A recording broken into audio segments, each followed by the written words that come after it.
Di cekungan Witwatersrand di Afrika Selatan, emas punya kisah menarik tentang geologi dan juga perjuangan manusia. Di video ini kita akan bahas kenapa Afrika Selatan bisa memiliki banyak emas. Jadi ceritanya di masa Archean yang lebih dari 2,5 miliar tahun yang lalu. Bayangin deh, waktu itu kerak bumi lagi dalam proses pembentukan dan juga belum ada kerak benua. Nah, di masa itu cekungan Witwatersrand udah mulai terbentuk. Bukan sebagai cekungan biasa guys, tapi kayak tempat penyimpanan kekayaan mineral yang dibilang raksasa gitu. Jadi ada sungai purba yang beda banget sama sungai zaman sekarang, yang mengalir air dari pegunungan di sekitarnya dan juga mengikis batuan yang ada emasnya. Dan selama jutaan tahun, emas ini akhirnya terkumpul di dasar cekungan tersebut. Nah, prosesnya ini tuh nggak terjadi secara instan. Emas yang tadinya ada di batuan pegunungan akhirnya diseret lagi sama sungai-sungai purba ini ke lembah-lembah dan akhirnya terakumulasi. Pertanyaan besar nih buat para geolog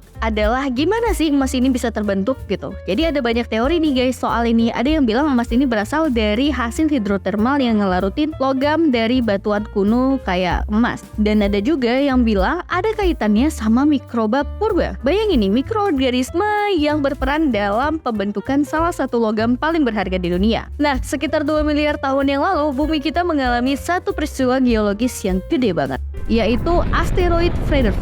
Meskipun dampaknya nggak langsung bikin emas itu numpuk, tapi efeknya ke geologi wilayah di sana termasuk penting banget deh. Dampaknya mungkin bawa lapisan emas yang lebih dalam lagi, lebih deket lagi ke permukaan yang akhirnya mempengaruhi distribusi dan juga akses ke pusat pengumpulan emas. Nah, loncat ke era modern nih guys, penemuan emas di Witwatersrand itu tuh bikin gold fever yang bisa gantiin ekonomi dan masyarakat wilayah itu dengan drastis. Jadi perkembangan teknologi tambang di Afrika itu nggak cuma keren nih guys, tapi juga menarik. Karena tambang emas di Afrika Selatan itu jadi salah satu yang paling dalam di dunia, sampai mencapai kedalaman lebih dari 4 km. Kalau orang Indonesia rata-rata tingginya 160 cm, butuh 2.500 orang yang berjejer untuk mencapai 4 km itu guys. Tapi juga ada konsekuensi lingkungan nih, yang pastinya cukup serius. Karena penggalian yang dalam dan luas bikin lanskap berubah, erosi tanah, deforestasi, dan juga hilangnya keanekaragaman hayati. Salah satu masalah besar adalah polusi air terutama,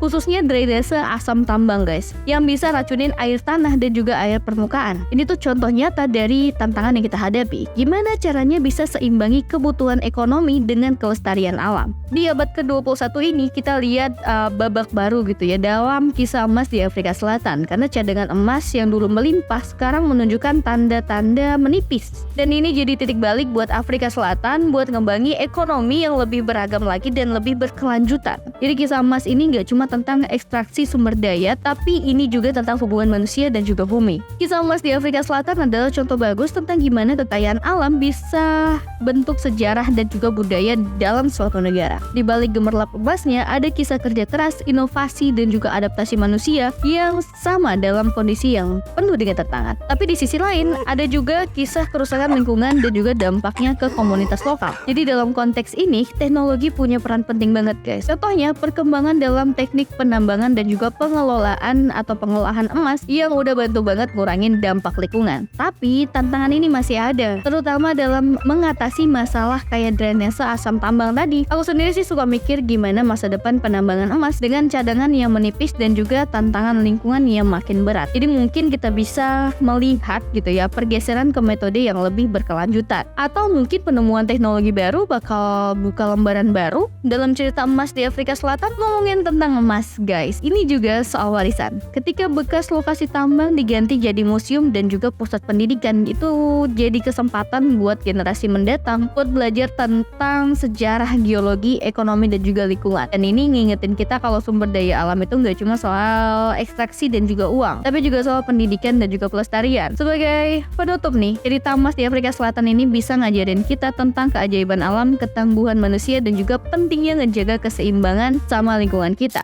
Guys, ternyata orang terkaya di dunia itu pernah ada di Afrika loh. Siapa tuh orangnya kira-kira?